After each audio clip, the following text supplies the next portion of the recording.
Here is the fully corrected, polished English version of the article with all mathematical symbols and numbers converted into words, all typos fixed, punctuation cleaned up, and the original meaning and summary completely preserved. The cosmic tapestry unfolds not as a static backdrop against which events transpire, but as a dynamic, mutable entity whose very metric governs the ultimate speed limit of information transfer within it, presenting a profound paradox when we observe the recession of the most distant luminous beacons in the observable universe.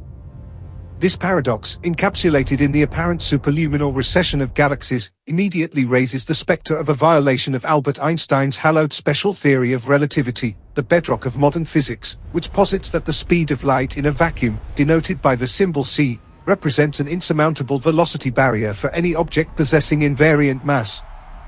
To grapple with this cosmological conundrum, one must first meticulously dissect the theoretical underpinnings that establish this speed limit, a necessity not merely of arbitrary decree but of the intrinsic structure of spacetime itself.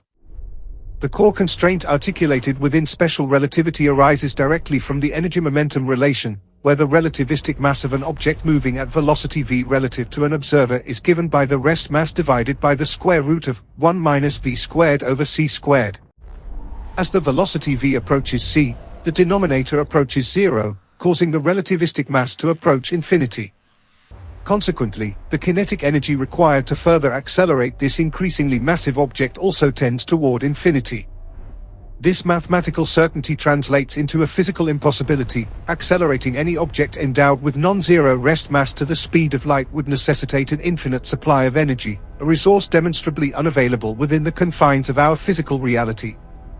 Only entities inherently devoid of rest mass, such as the massless photon, the quantum of electromagnetic radiation, are permitted to travel at the speed of light. They are not accelerated to it, but rather exist intrinsically at this velocity, a direct consequence of their zero invariant mass. Any attempt to surpass this velocity would necessitate traversing a realm where the mathematical description of reality breaks down, leading to the most severe consequence, the potential destruction of causality. Causality, the principle that cause must precede effect, is rigorously defended by the light-cone structure of spacetime. If an object were to propagate information faster than light, an observer in a different inertial frame could witness the effect preceding the cause, leading to logical contradictions, the very definition of a paradox, making superluminal motion for matter or signals anathema to a consistent physical description of the universe.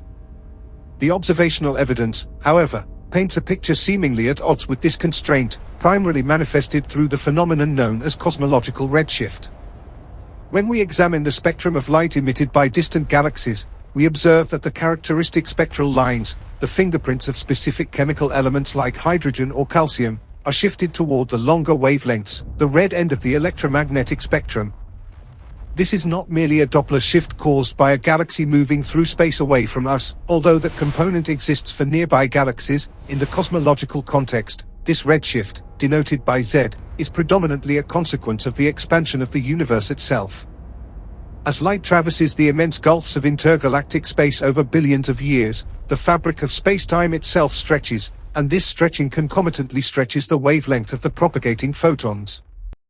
The relationship governing this redshift is often approximated, particularly for smaller distances, by the ordinary Doppler formula, but on cosmological scales it is intrinsically tied to the scale factor A(t) of the universe.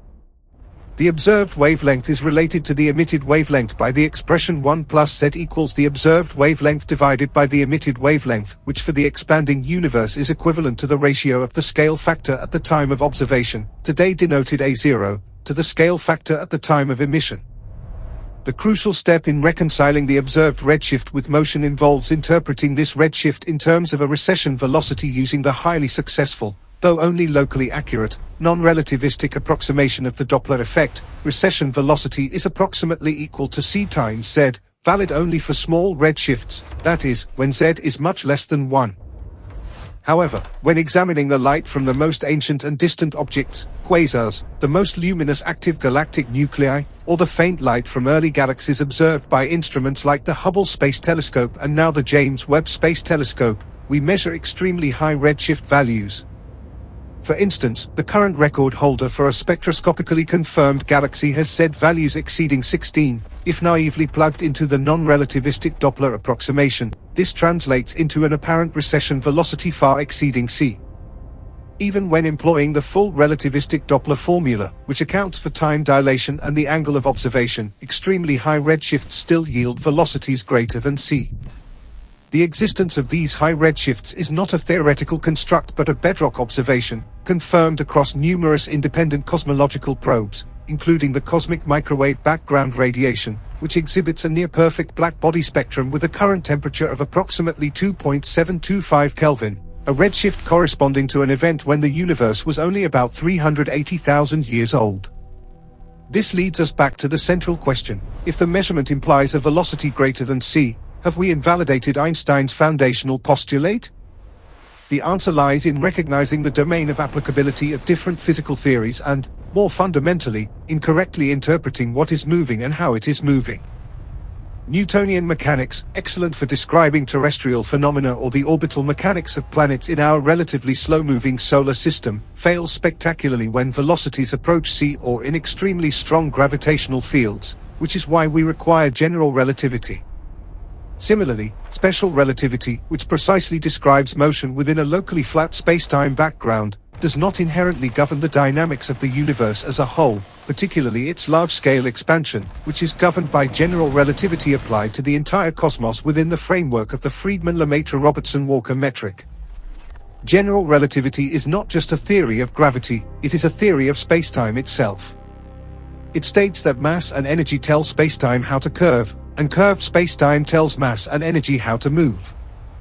Crucially, the equations of general relativity, specifically the Friedmann equations derived from the metric, allow the scale factor a(t), which describes the spatial separation between gravitationally unbound objects, to evolve in time, meaning the metric itself changes.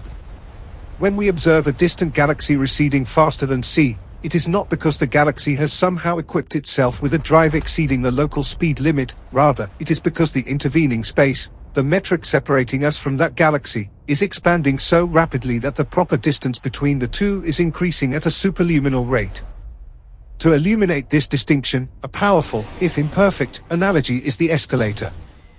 Consider an observer standing still on a very long, effectively infinite escalator. The observer expends no effort, their local velocity relative to the escalator surface beneath their feet is zero.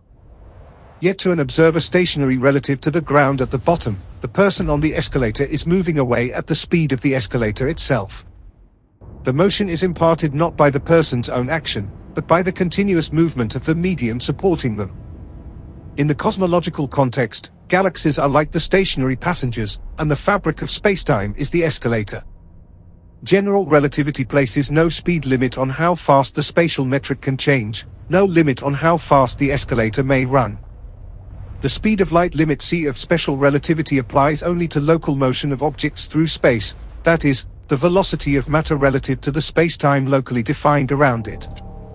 An object can never move past a nearby point faster than c, but 2 points separated by a vast, expanding volume of space can separate faster than c because the expansion rate is not a velocity in the traditional sense but the time derivative of the scale factor, usually expressed through the Hubble parameter h, defined as the rate of change of the scale factor divided by the scale factor itself.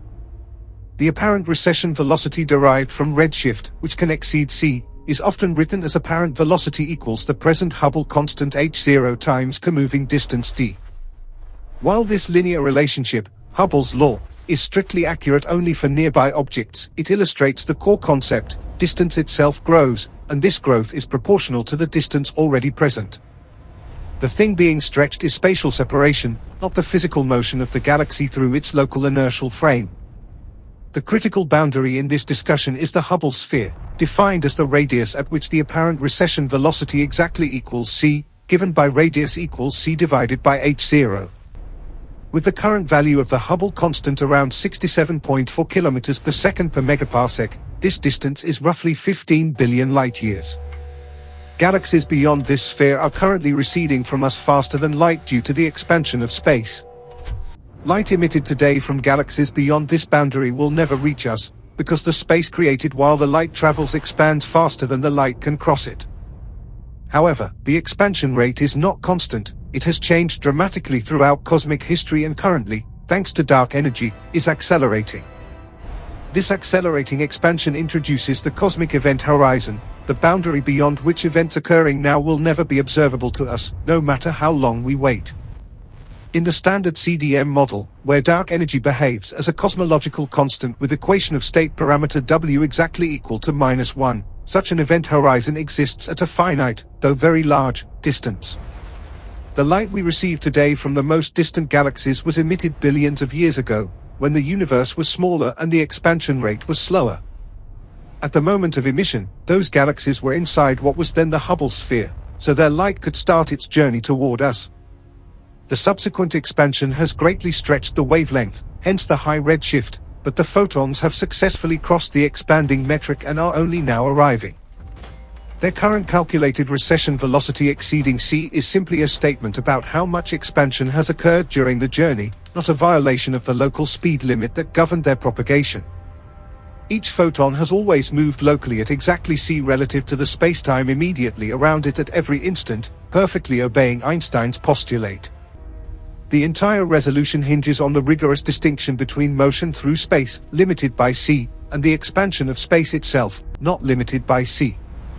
This is perhaps the most counterintuitive concept in modern cosmology, because our intuition, shaped by life in a nearly static local environment, equates changing distance solely with relative motion. The superluminal recession of distant galaxies is not a violation of relativity, but one of its most profound and elegant consequences. Spacetime itself is a dynamic participant in the cosmic drama, free to stretch at any rate, while local physics within it remains strictly bound by the speed of light. The receding light from those distant shores is therefore not fleeing in defiance of Einstein's laws, it is the universe itself expanding, relentlessly redefining the very stage on which all physical laws are enacted.